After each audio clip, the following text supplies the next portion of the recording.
Let's see this question. Let n be a positive integer such that 1 is less than equals to n and n is less than equals to 1000. Let mn be the number of integers in the set. एक set दिया हुआ है and let a is maximum value of mn when n की value change होगी. मतलब a क्या है, m1 m2 m3 m4 m1000 इनमें से सबसे बड़ा है और b क्या है, m1 से लेके m1000 तक सबसे छोटा है. तो अपने को a माइनस बी की वैल्यू बतानी है. अब इसमें अपन क्या यूज करने वाले हैं, इसमें बेसिकली जो कंसेप्ट यूज होगा वो aptitude, set, definition and aptitude. Basically इन दो चीजों का अपन यूज करेंगे. एप्टीट्यूड का मतलब है कि बेसिक थिंकिंग, हम क्या सोच पा रहे हैं उस हिसाब से इस क्वेश्चन को करना है. चलो थोड़ी देर के लिए n की वैल्यू को फिक्स कर लेते हैं. n की वैल्यू को अपन क्या करते हैं, फिक्स करके देखते हैं क्वेश्चन कहना क्या चाहता है. अब n 1 से लेके 1000 तक है, सबसे छोटी वैल्यू है n. तो for n equals to 1, for n equals to 1 क्या हो रहा है, n की वैल्यू हर जगह, पूरे क्वेश्चन में n की वैल्यू क्या कर दो, हर जगह 1 रख दो. तो हर जगह 1 रख के ये xn क्या हो जाएगा, x1 हो जाएगा. तो x1 की वैल्यू आ जाएगी, x1 की वैल्यू आ जाएगी 4 प्लस 1, x1 की वैल्यू आ जाएगी 4 प्लस 1 5, रूट 5, फिर रूट 6, रूट 5 के बाद क्या आएगा, रूट 5 के बाद आएगा root 6, root 7 and so on. Last में क्या आ जाएगा, इनकी जगह 1 रखने पे 1004 आ जाएगा, 1004. तो 1004.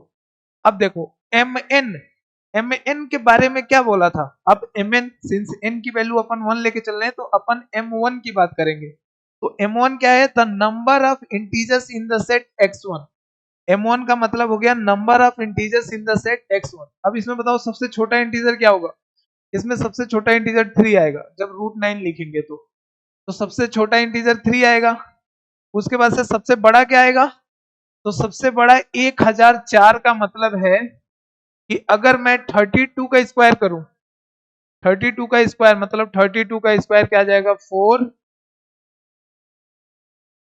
1004 ही आ रहा है क्या, 32 दूना 64, 4 और 6, 32 96 6 100, तो 1024 आएगा, सॉरी 1024. अब 1024 इसमें है नहीं तो इसके जस्ट पहले जो इंटीजर आने वाला है वो मिलने वाला है अपने को. तो 3 से लेके 31 तक, 3 से लेके 31 तक टोटल. तो m1 की वैल्यू क्या आ जाएगी, 3 से लेके 31 तक कितने इंटीजर्स आने हैं, 31 माइनस 3 प्लस 1 28 प्लस 1 29. ठीक है 29.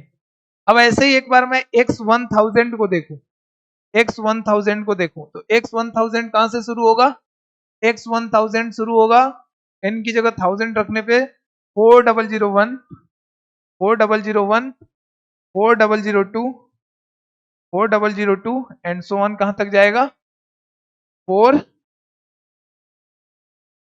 n की जगह 1000 रख रहा हूं तो 4000 प्लस 1000 5000. ठीक है. अब देखिए यहां पे अब मुझे पता है कि अब अपन यहाँ पे क्या निकालेंगे, m1000, m1000. तो m1000 की वैल्यू मतलब इसमें नंबर ऑफ इंटीजर्स बताने हैं. x1000 जो सेट है इसमें नंबर ऑफ इंटीजर्स जो होंगे ना वही m1000 की क्या हो जाएगी, वैल्यू हो जाएगी. तो सबसे बड़ा इंटीजर जो अपने को दिख रहा है वो 70 का स्क्वायर क्या होता है 4900 और 71 का स्क्वायर आई थिंक 5000 को क्रॉस कर जाएगा. इसलिए जो सबसे बड़ा इंटीजर है वो क्या हो गया 70. और सबसे छोटा अपने पास अगर मैं 64 लेके चलूं, 64, अगर मैं यहाँ पे 64 का स्क्वायर करूं तो 64 का स्क्वायर हो जाएगा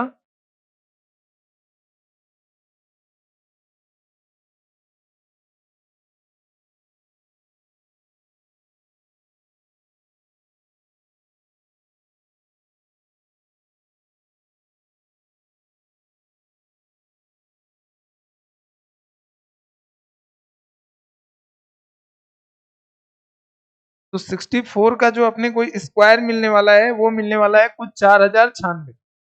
64 का जो स्क्वायर होता है वो क्या होता है 4096. तो 4096 मतलब इसके जस्ट बाद वाला नंबर आ रहा है. तो 4096 मतलब 64 से लेके 70 तक टोटल कितने इंटीजर्स आ गए इसमें 7.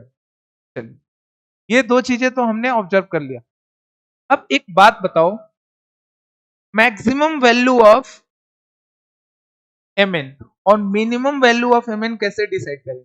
आप खुद सोचो, जब मैं n की वैल्यू 1 लूंगा तो रूट 5 आएगा पहला एलिमेंट, n की वैल्यू जब 2 लूंगा तो रूट 9 आएगा, n की वैल्यू जब 3 लूंगा तो 4 इंटू 3 12 प्लस 1 रूट 13 आएगा।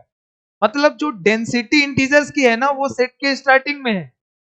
इधर क्या है कि n की वैल्यू बढ़ाऊंगा तो n की जैसे जैसे वैल्यू बढ़ाऊंगा जो इंटीजर्स की डेंसिटी है स्टार्टिंग में होगी सेट के, लास्ट में इंटीजर्स बहुत दूर दूर मिलेंगे अपने को। क्यों? क्योंकि जैसे मैं देख रहा हूं 25 का स्क्वायर क्या होता है 625 होता है, और 26 का स्क्वायर क्या हो जाएगा 26 का स्क्वायर और आगे जाएगा, मतलब 700 से ऊपर वैल्यू आने वाली है कोई, तो उनके बीच का डिफरेंस बहुत ज्यादा हो रहा है, तो वो बहुत दूर दूर मिलेंगे अपने को। तो अपने को डेंसिटी स्टार्टिंग में कम मिलने वाली है, ज्यादा मिलने वाली है, और बाद में कम मिलने वाली है। इवन ये भी बोल सकते हैं कि जब नंबर्स बड़े, जितना बड़ा n होगा डेंसिटी उतनी कम होती जाएगी। मतलब जितना बड़ा n होगा, क्योंकि टोटल ओवरऑल जो नंबर्स है वो तो 1000 ही है, तो सबसे बड़ा नंबर लेंगे तो डेंसिटी कम होगी, और डेंसिटी कम होगी तो नंबर ऑफ इंटीजर्स कम आएंगे। सबसे छोटा नंबर लेंगे तो डेंसिटी ज्यादा होगी, और डेंसिटी ज्यादा होगी तो नंबर ऑफ इंटीजर्स ज्यादा आएंगे। तो यहां से अपने को ये तो कंफर्म हो गया कि डेंसिटी ज्यादा तो नंबर ऑफ इंटीजर्स ज्यादा। तो a की वैल्यू क्या आ गई अपने पास, a की वैल्यू आ गई 29, और b की वैल्यू क्या आ गई अपने पास 7। अपने से पूछा क्या है, a माइनस बी की वैल्यू पूछा है, तो implies a minus B is equal to 29 minus 7, that is equal to 22। तो 22 is the correct option, 22 is the correct answer for this